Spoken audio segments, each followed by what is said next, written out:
بسم اللہ الرحمن الرحیم. دیکھو گزشتہ کل بتایا تھا کہ عمر ابن خطاب رضی اللہ تعالیٰ عنہ کی شہادت یہ دنوں کے اندر ہوئی.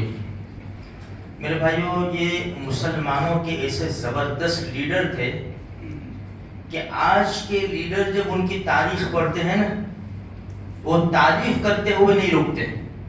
ایسا زبردست انصاف کے ساتھ انہوں نے راز کیا اور حکومت کی. اگر انسان کے پاس کوئی عہدے ہے تو ظاہری بات ہے کہ وہ اپنے بڑوں کی تاریخ پڑھتا ہے. اگر ہمارے پاس کوئی عہدہ ہے تو ہمیں صحابہ کرام کی تاریخ پڑھنی چاہیے. یہ جو عہدہ ہوتا ہے نا، وہ حقیقت میں حکومت کا نہیں ہوتا، خدمت کا ہوتا ہے. لوگ حاکم کو چنتے کیوں ہیں؟ کہ بھئی اچھا کام کرے گا. تو حقیقت میں قوم کی خدمت کرنا ہوتی ہے.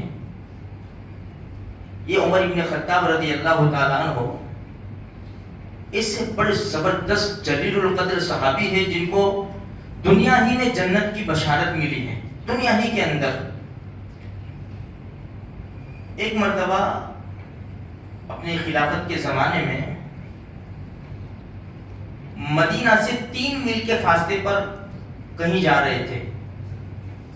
دیکھا کہ ایک دیگچی چولہے کے اوپر رکھی ہوئی ہے، بڑھیا وہاں پر ہے اور بچے کھیل رہے ہیں، بچے رو رہے ہیں.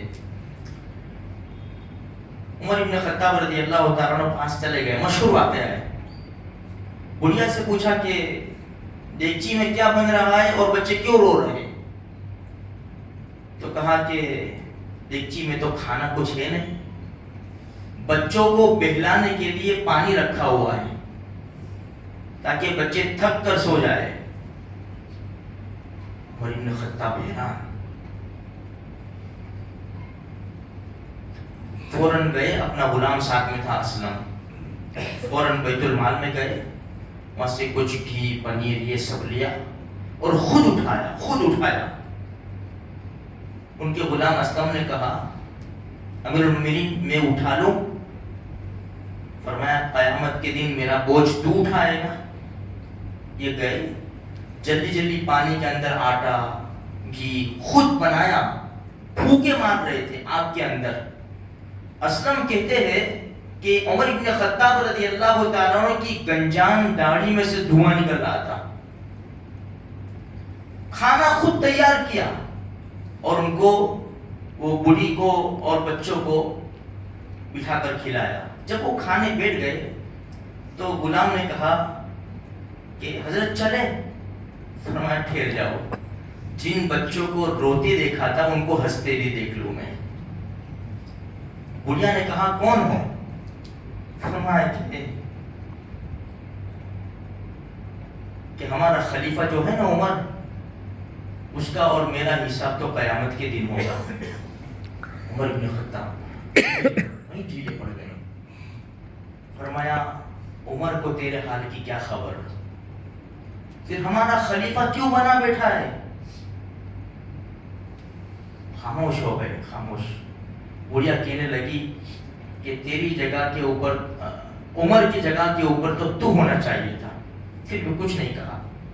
فرمایا صبح آ جانا، آپ کا وظیفہ مقرر کر دیں گے. جب بڑھیا وہاں گئی تو کیا دیکھتی ہے کہ جس آدمی نے کھانا بنایا تھا وہی امیر المومنین بادشاہ ہے. تو میرے بھائیوں، دوسرا چھوٹا سا واقعہ، مشہور واقعہ ہے. راستے میں جا رہے تھے، خیمہ دیکھا، خیمہ. ایک آدمی باہر بیٹھا ہوا تھا ٹینشن میں، اندر سے رونے کی تو آہستہ آواز آ رہی تھی. عمر ابن خطاب جا کر بیٹھ گئے. بھائی کیسے ہو؟ پردیسی ہو؟ کوئی تکلیف ہے؟ کہا کہ ہاں مسافر ہوں، بیوی کو درد سے ہے، حمل سے ہے، پریگننٹ ہے، بچے کی ولادت کا وقت قریب ہے اور دوسری کوئی عورت نہیں ہے میرے پاس. فوراً گھر گئے. اپنی بیوی ام کلثوم رضی اللہ تعالی عنہا سے کہا ایک نیک کام آیا ہے، کرو گے؟ فرمایا آپ حکم فرمائیں. فرمایا ایسا ایسا واقعہ ہے، چلو کھانا لے لو. جو ضرورت پڑتی ہے عورت کو ولادت کے بعد، وہ کھانا لے لو. وہ کھانا تیار کیا اور گئے. بیوی کو کہا کہ اندر خیمے میں چلے جاؤ. باہر خود کھانا بنایا، خود کھانا.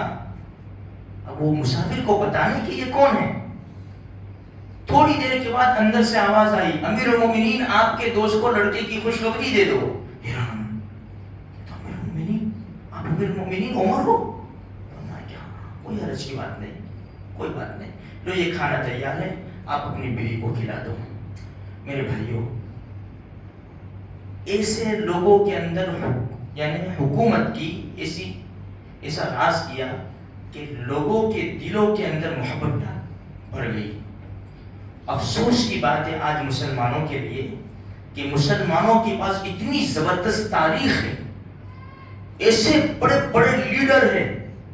مسلمان ان لیڈروں کو چھوڑ کر دنیا کے لیڈروں کی تاریخ پڑھتا ہے.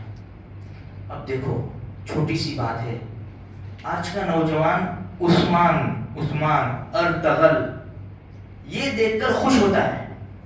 وہ ایسا سمجھتا ہے کہ میں نے بہت بڑا اسلام کا کام کر لیا. پوری سیزن ڈیٹ ڈالی. ہماری زندگی میں تبدیلی کیا آئی؟ کیا تبدیلی آئی میرے بھائی؟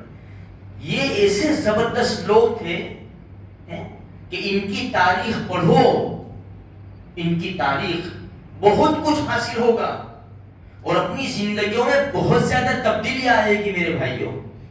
اس لیے یہ وہ دن ہے کہ اگر 29واں چاند ہو جاتا ہے، کل پہلا چاند مشکل ہے اس چاند کی پیدائش کے حساب سے، لیکن اس وقت جب خنجر لگا عمر بن خطاب رضی اللہ تعالیٰ عنہ کو تو 29واں چاند تھا اس وقت ذی الحجہ کا، اور پہلی محرم کو ان کو دفن کیا گیا اور ایک بہت بڑا زبردست ستارہ وہ گل ہو گیا. تو میرے بھائیوں، بس کہنے کا مقصد یہ ہے کہ یہ وہ دن چل رہے ہیں، یہ ناچنے کودنے کے دن نہیں ہیں، یہ کھانے پینے کے دن نہیں ہیں. یہ ایسے زبردست دن ہیں کہ ان کو ایصال ثواب کرو. اس دن ہمارے لوگوں کو بھئی یہ ناچنا کودنا گانا ڈی جے بجانا، اس سے کیا ہوگا؟ غیروں کی مشابہت ہوگی. اس لیے اگر ہمیں سچی محبت ہے نواسے رسول سے، صحابہ کرام سے، تو ہم ان کے نقش قدم پر چلنے کی پوری کوشش کریں. اللہ تبارک و تعالیٰ مجھے بھی، آپ کو بھی، سارے مسلمانوں کو نیک اعمال کی توفیق.